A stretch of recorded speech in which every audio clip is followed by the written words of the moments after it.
जोङो लुबैदों बे लम्पटफोरनि जि साजा बे साजाया जिउ साजा जानांगौ। फास्ट ट्रेकनि गेजेरजों बिसार खालामनानै बोरै हायो थाबैनो साजा होनायनि राहा खालामनांगौ। दिनै जोंखौ गाग्लोबदों, गाबोन सोरखौबा खालामबावगोन, बेखौ जों मालाबा हाया, सहायनो हाया। आरो लोगोसे बे हाया जेरावनाखि बे गाग्लोबग्राफ्रा थादों बे हाया ट्राइबेल बेल्ट आरो ब्लकआव दङ।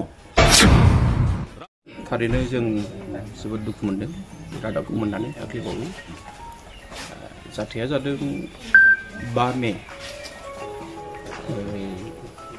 आरो बिनि उनावहाय बे 5 मे खालि जोंनि जाय हान्जालु हिरण्मय खाख्लारि बेखौ माखासे मानसि महरै जुनाद आखुनि बिसोर जाहैबाय गाहायै धन आली तालुकदार, रहमान आली, बाहार आली, बे 7 मानसिया जोंनि उन्दै उन्दै हिन्जावसाफोरखौ 3 मेआव दुधनैयाव जि बैसागु हाबाफारि जादों बेनिफ्राय लाबोनानै बिसोर रेप खालामदों। आरो बे रेप खालामनाय खौरांखौ मिथिनानै जोंनि हिरण्मय खाख्लारि जाय रुंसारि जाबाय बिथांमोना खबर लाना थांदोंमोन।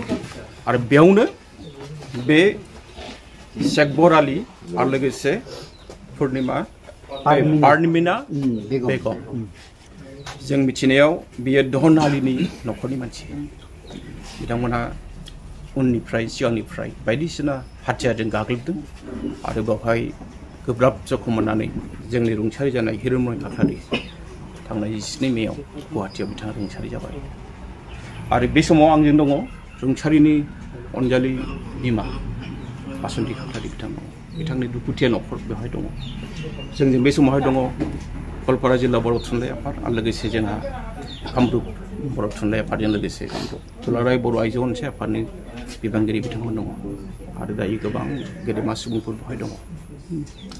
जोंनि खौरांगिरि नोंथांमोन दङ। बे समावहाय जोंनि गोथौ दुखु मोननायखौ जों फोरमायदों। जानाङै जाथाय जोंनिफ्राय बे बाथ्राया स्पष्ट रोखा रोखा आनकमप्रमाइजिं मोनसे एटिट्युड जोंहा दङ जे बे मानसिफोरखौ आसलते जों दिनै खोनादों जे बिसोरखौ जेलाव हरबाय। नाथाय जोङो सरकारखौ बुंदों जेलाव हरनायनि उनाव बिसोरो गगोन नामा? जोङो लुबैदों बे लम्पटफोरनि जि साजा बे साजाया जिउ साजा जानांगौ।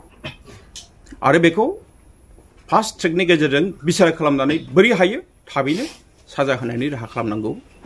दुखुथिया न'खरा सरकारनिफ्राय रां अनसुंथाइ मोननांगौ। 20 लाखसिम सरकारा होनांगौ। बे बेलायाव जों सरकार दाबि खालामदों। मानोना बिथांमोनहा जोंनि हारिनि, जों जाबाय थागिबि हारि, थागिबिनि सायाव जे रोखोमनि गाग्लोबदों बेखौ सहायनो हाया।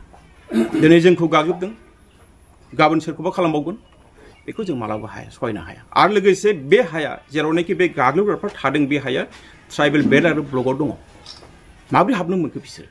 बेनि सायाव सरकारा नायबिजिरनांगौ, हायोबा होखारनांगौ बिसोरखौ। दिनै जोबोरै दुखुनांथावना जा हिरण्मय खाख्लारि बिथांनि अबथिरा होननानै बुंनांगोन। बे बैसोआव मालायनि आखाइजों जे इनायै माने खास्रि बिस्रियै बे जोंनि गेजेराव सुथारनानै बेबायदि जाथायनि सायाव जों दुलाराय बाथौ गौथुमनि जानानै गोथौ दुखु मोननाय फोरमायदों। आरो बेजोंनो दुलाराय बाथौ गौथुमनि जानानै दिनैनि बे बिथांमोननि न'खराव खौरां लाफैदों।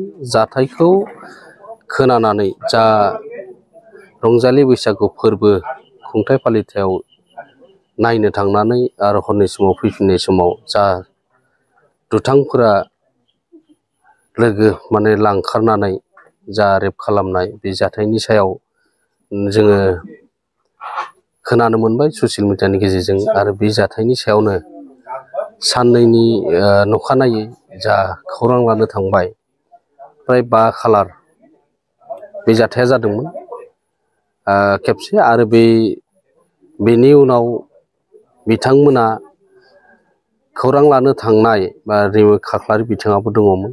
आरो बे खौरां लानो थांनायावनो बिथां जाखिनि थांनाय बिसोरखौ रायजो नाङै बा न'खर नाङै गाग्लोबनाय, आरो गाग्लोबनायनि जेरैबायदिहाय गाग्लोबबाय माने जायगायावनो जिउ फोथिनाय बायदि गाग्लोबोमोन। नाथाय हस्पिटालसिम लांदोंमोनब्लाबो खाख्लारि बिथाङा दिनैसिम मोजां हालोदाव फैफिननो हायासै आरो जाय बिथांमोना जेरैबायदिहाय गाग्लोबनानै माबा खालामदों जोंनि जे जायगा बा ओनसोलाव थानाय दा बिथांमोनखौ जों खोनानो मोन्दों पुलिसा लांदों नाथाय पुलिसा लांनानै गाबोन समफोरनि गेजेराव उदाङै बेरायफैफिनगोन नामा दा बेनिखायनो जों आसाम सरकारखौ जों खावलायदों दुलाराय बाथौ गौथुमनि जानानै जेरैबायदिहाय फास्ट ट्रेकनि गेजेरजों जा आयेननि बेबस्था दं बेबायदि सास्ति मोननांगौ आरो बे मोननांगौनि थाखाय दुलाराय बाथौ गौथुमनि जानानै आसाम गभर्नमेन्टनिसिम खावलायदों जाहाथे बिथांमोना जेरैबायदि सास्ति मोननांगौ आयेननि गेजेरजों बिथांमोनखौ सास्ति होनांगौ आरो नैबे जिखिनि जालांबाय खाख्लारि न'खरनि बिथांमोननि न'खरा सोलिनो हानाय बायदियै आसाम गभर्नमेन्टआ राङारि अनसुंथाइखौ होनांगौ आरो बेनिखायनो जों दिनै दुलाराय बाथौ गौथुमनिफ्रायबो दिनै मानव गेदेर आफादगिरि दङ लोगो आफादगिरि दङ जोङो मोनसे टिम जानानै न'खराव खौरां लानो फैदों गोथौयै दुखु मोननायखौ जोंबो फोरमायदों मानो होनोब्ला जोंनि हायावनो जों इनाय जुदि खालामजाबाय थायोब्ला जों दिनै सरकारि भाबे प्रशासनिक भाबे जों रैखाथि मोननो हादोंना हायाखै बेफोरबो जोंनि गेजेराव गोबां सोंलु जायो आरो बेफोर सोंलु जाबाय थायाजासे जाहाथे जोंनि जनगोष्ठीफोरखौ मोजाङै नोजोर होयो जाहाथे उननि समफोराव बेफोरबायदि जाया जों आसाम गभर्नमेन्टखौबो जों खावलायदों जाहाथे उननि समाव जोङो मोजां रैखाथिफोरखौ मोननो हायो।